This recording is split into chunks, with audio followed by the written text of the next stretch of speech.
Pag-ibig mo, pag-ibig mo, lagi kang nasa puso't isip ko. Isip ko at inaamin ko na namimiss kita.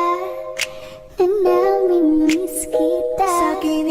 Hi Kaibigan, welcome back to another episode of Huwebes Horrors. How are you guys? How is your October been so far?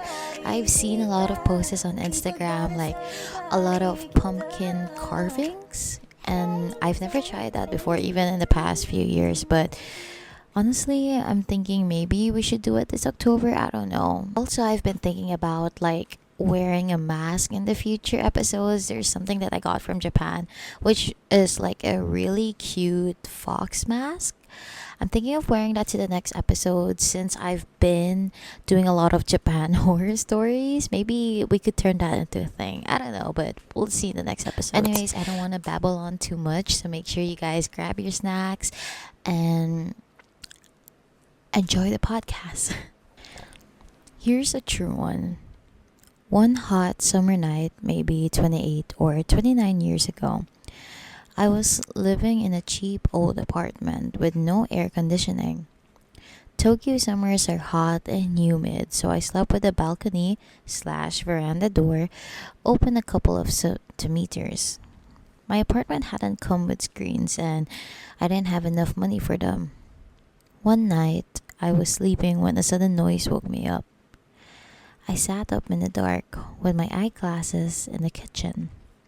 I saw nothing and heard nothing more, so assuming that I have been dreaming, I went back to sleep. Next, I was awakened by the sound of light footfalls right next to my futon. I jumped up, but I saw nothing and again went back to sleep. Next, something brushed across my face. It turned out to be a cat, which had opened up the window and started walking around my room. I hadn't seen it because it was small and black and froze when I jumped up. Its tail had swept across my face when I was startled for the third time. And that was the end of the first story, guys. Very short. I told you guys that this is at random, but yeah, that's interesting. Yeah, I don't know if this counts as a scary story, honestly. I mean, something startling, sure, but I guess it counts as a story, guys. So let's just move on to the second one. I have a story from Okinawa. It's long. I used to live in a small apartment on a hill in Kitanakagusuku, Okinawa. I'm sorry if I'm pronouncing that wrong. At the bottom of the hill and along the road leading up to my apartment were grave sites. It's Okinawa, so they're everywhere. The weekend I moved in, I decided to have a housewarming party with my closest friends. Orion, Strong Zeros, and Takurais. At the time, I didn't drink, so I often facilitated the shenanigans of my drunk friends by willingly driving them anywhere. Pause. What is up with the friend's name? I guess this is for privacy purposes, but Strong Zeros? Strong Zeros and Taco Rice. Orion, I can still bear that, but Strong Zeros and Taco Rice is a very interesting way of naming your friends. My friend Takuma had the brilliant idea to go to the Nakagusuku Castle ruins and to the old haunted hotel. Why not, right? We piled into my little Subaru Impreza, turned up some LMFAO. It was 2011 and started driving. Okay, I never thought that I would be saying this out loud in the podcast. Literally, the song name is LMFAO.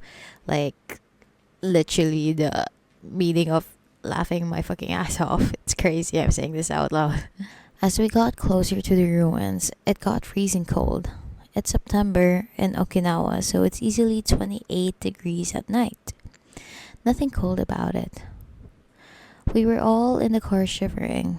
My very well-maintained car started sputtering and died. I started it back up immediately, but everyone thought it was strange. And finally, my friend's watch stopped working. It was a brand new Breitling he received from his grandfather. We stopped on the side of the road to take in all of the weird shit that just happened. Another friend in the car started sobbing out of nowhere. She kept saying that we need to go home and they're not happy. She wasn't religious or spiritual or anything of the sort, but was speaking of spirits warning her something was up. I turned around and drove home just as fast as we left. I wasn't taking any chances. We got to my place and I broke my diet for a glass of whiskey. We all sat around in silence for a bit. There wasn't much joking or, whoa, what was that about? The mood was almost somber. We drank in this strange, polite mood until everyone fell asleep. The next afternoon, well, after everyone left, my friend Takuma came over with his mother to finish helping with the move.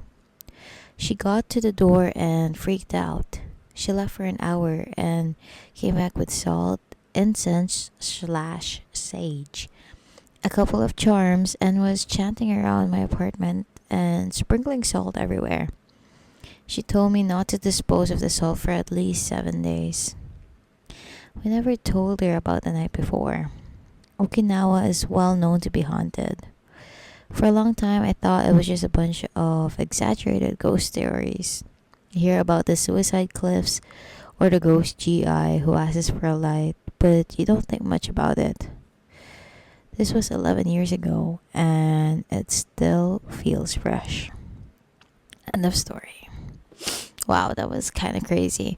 It's kind of similar. Their practice of like using salt to like make spirits kind of go away is similar to the Philippine culture.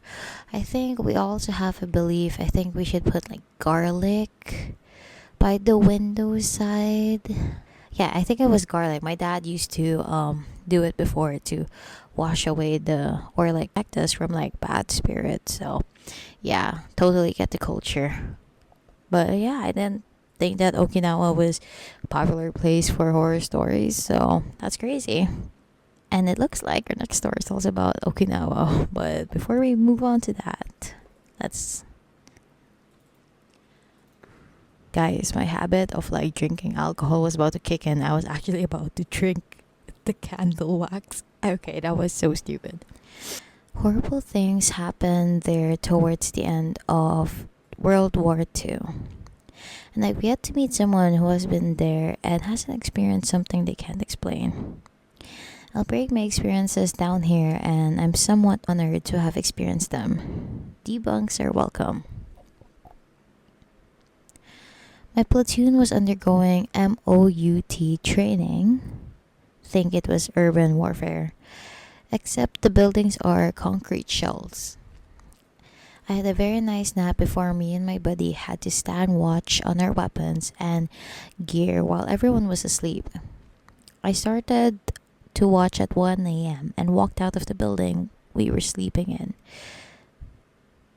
And I saw a shadow standing by the vehicle outside. He was tall and skinny like one of my Marines, wearing a boonie cover, his hand over his head waving at me. I said, "Hey Anon, what are you doing?" I started walking towards him.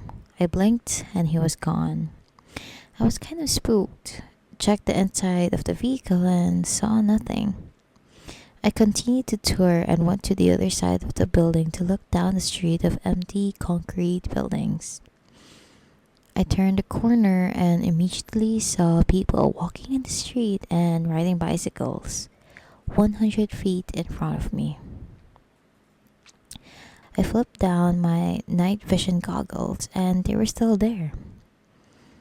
They were translucent and seemingly on a loop. I was in awe yet even more spooked, so I turned around and went back to my buddy and made him roam while I sat down and tried to rationalize everything. I told him the next morning during breakfast, and he said other guys were seeing shadows move in the buildings during sunrise.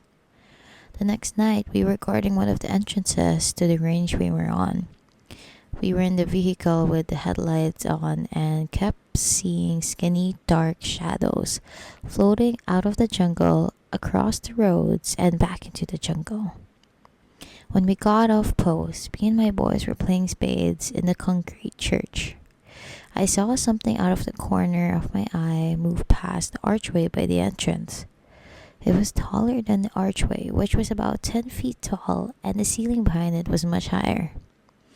Other Marines thought it was a full humanoid figure. One of the boys said, "I'm calling it." So we packed up the table and got the hell out of the church. While none of the previous experiences on this trip left me with an ominous vibe, this one did. There are many stories of things that happened that week, but these were the ones I experienced for myself. Another encounter I had was at Hido Point, the most northern cliffs on Okinawa. We drove up there to go sightseeing and found some shrines on the trails that led to the cliffs, so we left some yen on them like the locals were doing. We left and ended up coming back during sunset to take some beautiful photos over the South China Sea. When it got dark, we made our way back to the empty parking lot and stopped at the restroom. My buddy and I went number 1 and walked out while our buddy went number 2. I'm assuming number 1 is pee and number 2 is poop. 20 minutes passed by and we thought we heard our pooping buddy walk towards the trail, so we went after him. Not even 10 yards down the trail, we see something white stand up from behind the bushes with eyes that reflect off of our iPhone flashlights. We booked it as fast as we could and got in the car. 5 minutes later, our poop buddy runs out of the restroom and hops in the car. He told us that he thought we came back into the restroom because he was hearing footsteps, but when he came out of the stall, nobody was in there. We left and tried to rationalize it, but we couldn't fathom any explanation. We drove back into town and saw a bunch of locals partying outside their houses, and this went on for miles. We asked the gate guard to base why everybody was partying, and he told us it was Obon. This is basically the Okinawan Day of the Dead, where they invite their ancestors back to the physical realm for a few days. Regardless, Okinawa is a beautiful place to visit. If you go, behave yourself and respect the island plus the locals. Culture is rich and so are the experiences, physical and paranormal. Wow, that is crazy, guys.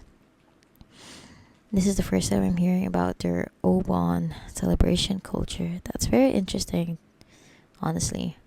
Under the thread, I could see a lot of people sharing their Okinawa experiences too, and I wish I could read it, but tonight we're only doing 3 stories. So, yeah, the last one definitely gave me chills, guys. I think it was not about the last story, but rather the first story where there was like a lot of people on bicycles. Like, that's crazy. The second story of this same author is just like kind of funny because he started with saying number 1, number 2, and then now he kept on describing his other buddy as a poop buddy. So that was kind of funny, but yeah. Alright, thank you guys for watching this episode, and I look forward to seeing you guys again tomorrow. Make sure to not miss out on the October festivals. I'm not sure where you're located. If you're in the US, there's also like different celebrations in here. Other people just host their own Halloween parties. My friend actually invited me and I'm so excited to go and dress up. If you're in the Philippines, there's obviously other celebrations as well. So it's nice. And like in Okinawa, you might even have your own traditions, like calling the dead back to the physical realm for a couple of days. But yeah, thank you guys again for watching, and don't let the bed bugs bite. Bye. Baby, ngayon lang ako nakakita ng katulad mo. You got me crazy. Kahit sinong lalaki mababaliw sa'yo. Panahon hanggang ka pa, laging pumupunta. Di na lang saan, may sorpresa ka laging